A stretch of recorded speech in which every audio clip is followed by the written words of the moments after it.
एक टाइम था जब करण जौहर को बॉलीवुड का किंग मेकर कहा जाता था और आज भी करण जौहर का प्रोडक्शन हाउस धर्मा इंडस्ट्री का एक मेजर पावर सेंटर बना हुआ है। लेकिन जब नए सुपरस्टार ने स्पॉटलाइट लेना शुरू किया, जैसे कि कार्तिक आर्यन, तब एक साइलेंट वॉर शुरू हुई। एक ऐसी वॉर जिसमें ना कोई प्रेस कॉन्फ्रेंस हुई थी, ना ही किसी ने किसी के बारे में ओपनली कुछ कहा था, पर अंदर ही अंदर एक बड़ी लड़ाई चल रही थी। आज के एपिसोड में हम बात करेंगे बॉलीवुड की सबसे क्लासी और कोल्ड फ्यूड की, करण जौहर वर्सेस कार्तिक आर्यन। और हाँ, आखिर में आपको इस एपिसोड में कुछ एक ट्विस्ट मिलने वाला है।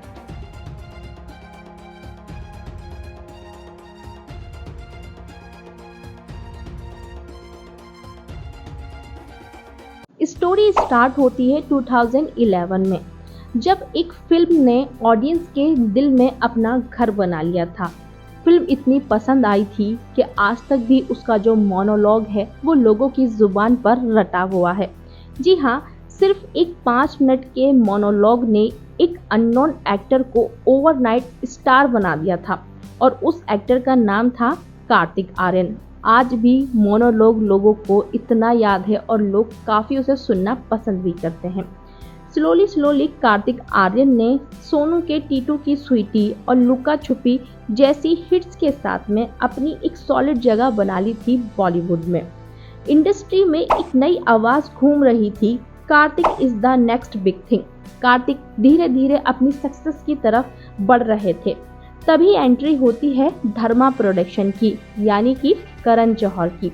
अब आप एक्सपेक्ट कर सकते हैं कि करण जौहर और कार्तिक आर्यन का कोलैबोरेशन तो एक मानो ब्लॉकबस्टर ही हो सकता है। करण जौहर ने कार्तिक आर्यन की पर्सनैलिटी और उनके टैलेंट को देखते हुए अपनी नेक्स्ट मूवी में उन्हें कास्ट करने का सोचा और 2020 में दोस्ताना 2 उनकी मूवी थी, उसके लिए उन्हें कास्ट किया जाता है एज अ लीड। सब कुछ परफेक्ट था, सब कुछ परफेक्ट चल रहा था, बट 16 अप्रैल 2021 में धर्मा की तरफ से एक ऑफिशियली अनाउंसमेंट आता है, they would be recasting the film due to professional circumstances. Kartik Aaryan is no longer part of Dostana 2, जिसके बाद में सोशल मीडिया पर मानो तूफान सा आ गया था कि what's going on between them. But दोनों की तरफ से ही कोई भी एक ऑफिशियली स्टेटमेंट नहीं आ रहा था, सिर्फ धर्मा ने एक ऑफिशियली अनाउंसमेंट करी थी। जिसके बाद में रीज़न काफ़ी उनसे पूछे गए थे तो बताया गया था अनप्रोफेशनल बिहेवियर। जब रीज़न अनप्रोफेशनल बिहेवियर बताया गया तो कार्तिक आर्यन को सवालों ने घेर लिया था। मीडिया में कार्तिक पर काफ़ी सवाल उठने लग गए थे। कुछ इस तरीके से सवाल पूछे जा रहे थे कार्तिक आर्यन से, क्या कार्तिक आर्यन शूट पर लेट आते हैं? क्या उन्होंने स्क्रिप्ट बदलने की डिमांड की थी या एक्ट्रेस जानवी कपूर से कोई पर्सनल टेंशन है? करण जौहर ने इन सवालों पर कुछ भी नहीं कहा, वो साइलेंट रहे और करण जौहर की साइलेंस भी एक स्ट्रॉन्ग मैसेज था। अब कार्तिक आर्यन के फैंस काफ़ी परेशान हो रहे थे क्योंकि कार्तिक की तरफ से उन्हें कुछ भी पता ही नहीं चल रहा था। लेकिन एक बार क्या होता है, कार्तिक कभी डायरेक्टली कुछ बोल ही नहीं रहे थे। एक अवार्ड फंक्शन में कार्तिक ने कुछ ऐसा कह दिया जिससे कि ऑडियंस को क्लियर हो गया कि क्या चल रहा है। कार्तिक ने कहा, मुझे किसी कैंप की ज़रूरत नहीं, ऑडियंस मेरी पावर है, जिससे लोगों को ये क्लियर समझ में आ गया था कि ये टोंट करण जौहर की तरफ ही है। अब ये सुनने के बाद में करण जौहर भी चुप नहीं रहे। करण जौहर ने कहा, we don't work with unprofessional actors, और अपने शो पर उन्होंने जो न्यू कमर्स हैं उनको एक टैग दे दिया, इनटाइटल्ड।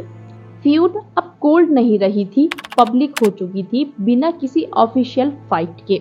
लेकिन कहानी यहीं खत्म नहीं होती है। 2022 में कार्तिक आर्यन की एक मूवी रिलीज होती है, भूल भुलैया 2, और ब्लॉकबस्टर साबित होती है।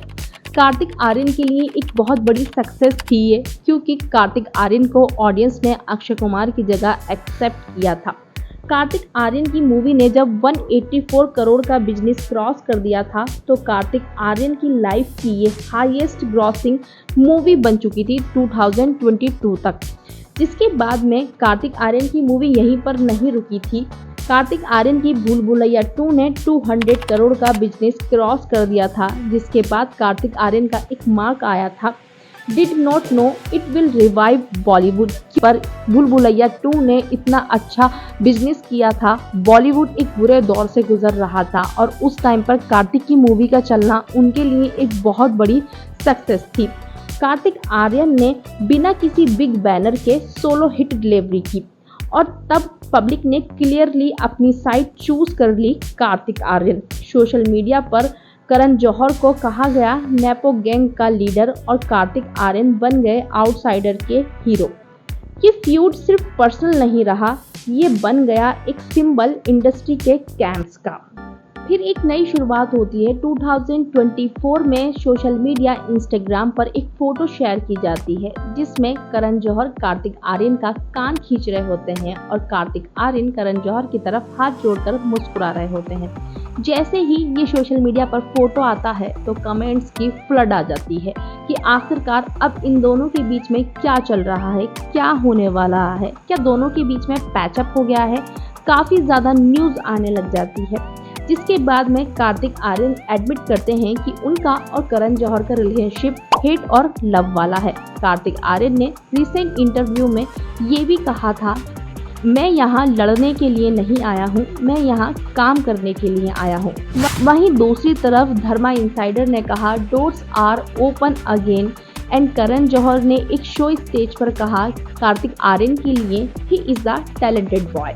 अब इन सब बातों के बाद में लोगों के मन में काफ़ी सवाल आने लगे, क्या दोनों पिक्चर भी कर सकते हैं, क्या दोनों साथ में नज़र आ सकते हैं। वहीं पर 25 दिसंबर 2024 को एक न्यूज़ ड्रॉप होती है जो बेहद ही खुशखबरी वाली थी कार्तिक आर्यन के फैंस के लिए भी और धर्मा के जॉनर को जो पसंद करते हैं उनके लिए भी।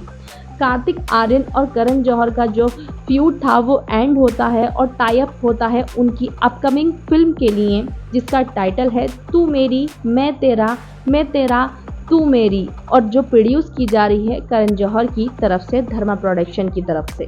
जी हाँ, उसके बाद में दोनों को अवार्ड शो में कैजुअली एक दूसरे से मिलते हुए देखा गया। 2025 में दोनों ने एक अवार्ड शो को होस्ट भी किया, जिसकी प्रैक्टिस करते टाइम कार्तिक ने वीडियो भी शेयर करी अपने इंस्टाग्राम पर।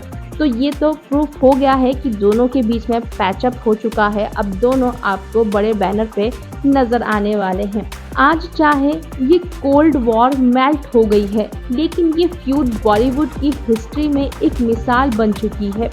एक आउटसाइडर ने खुद के दम पर स्टारडम बनाया और एक इनसाइडर ने अपनी पोजीशन प्रोटेक्ट करने की कोशिश की। कल क्या होगा कोई नहीं जानता, क्योंकि ये बॉलीवुड है, यहाँ कभी भी कुछ भी हो सकता है। आपको ये एपिसोड पसंद आया हो तो प्लीज़ एक प्यारा सा लाइक, कमेंट ज़रूर करना, अपने फ्रेंड्स के साथ शेयर भी ज़रूर करना।